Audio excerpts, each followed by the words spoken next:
strong.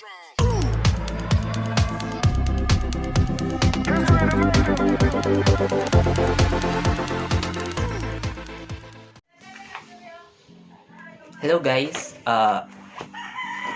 this is the fourth time I'm doing this vlog. Well, I guess this time I've done my research and watched several vlogs before I start recording this, and I hope that this will be successful than my other video. My other videos are kind of like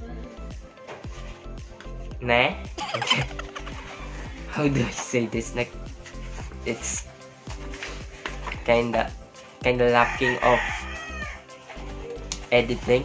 I don't really have editing skills, and I'm just new in this field, vlogging in general.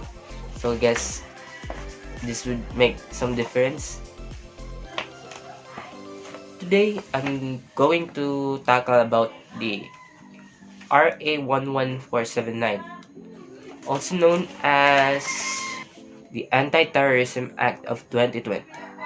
The RA 11479, otherwise known as the Anti-Terrorism Act of 2020, is rather controversial because of how unconstitutional it is. Before I say anything about the RA 11479, I don't have any extensive knowledge about this law, or I don't have any practice in this law in general, because I'm not a law student. I'm just going to talk about what I understand about this law and the reason why it is controversial. So don't take my words at face value. First, I'm going to define what is RA 11479 and its declaration policy.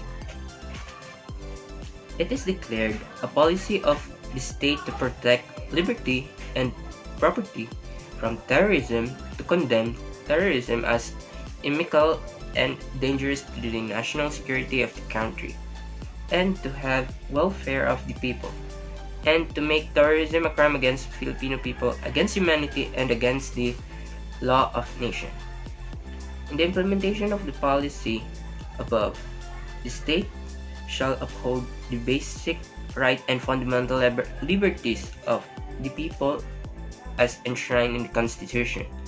The state recognizes that the fight against terrorism requires a comprehensive approach comprising political, economical, diplomatical, military, and legal means, duly taking into account the root cause of terrorism or criminal activities. Such measures shall include conflict management and post-conflict peace building, and addressing the root of conflict by building state capacity and promoting equitable economic development. Nothing in this act shall be interpreted as a curtailment, restriction, or diminution of constitutionally recognized powers of the executive branch of government. It is to be understood, however, that the exercise of the constitutionally recognized power of the executive department of the government shall not prejudice respect for human rights, which shall be absolute and protected at all times. Section 4. Terrorism.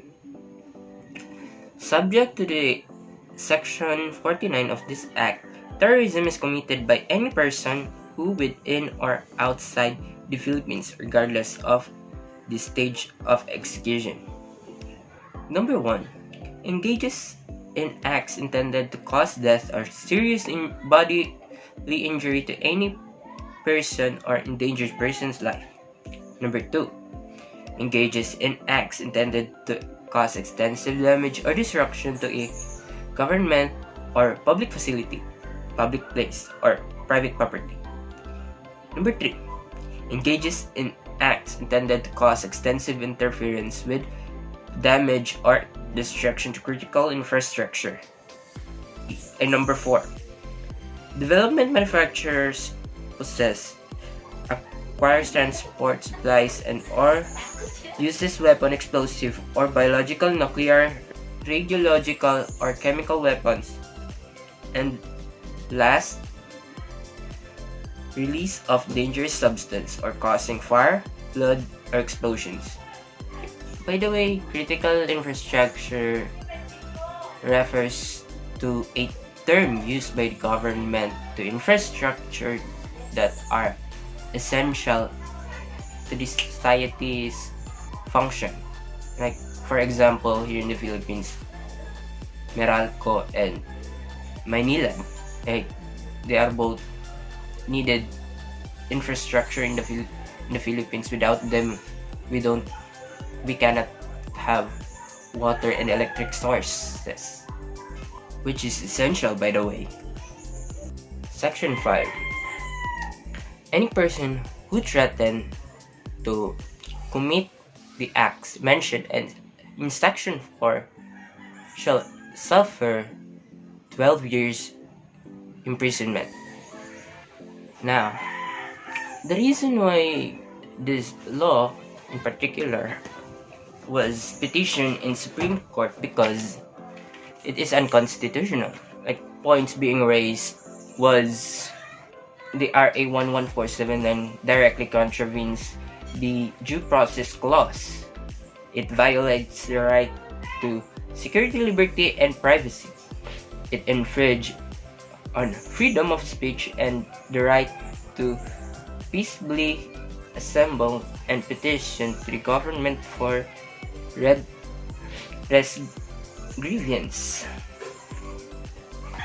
It violates the freedom of association. It takes the form of bill attainder, and it impinges on judicial rule making power relating to procedure before courts. By the way, bail attainder means the act of the legislature to declare a person or a group of persons that they are guilty of some crime. They punish them, often without a trial. The enactment of such unconstitutional law constitutes the abuse of discretion in the part of the legislative branch and the executive branch. The evolution of threats of humanity has progressed in the 21st century. Terrorism is a problem that not only in the Philippines but in a worldwide scale. It is a problem that should be punished by law by its full extent.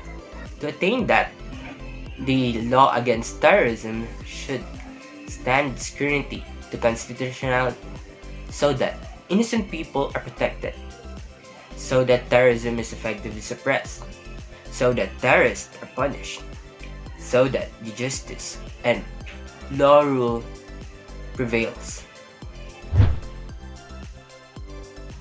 If you find this video informative, share this with your friends and family, and don't forget to leave a like.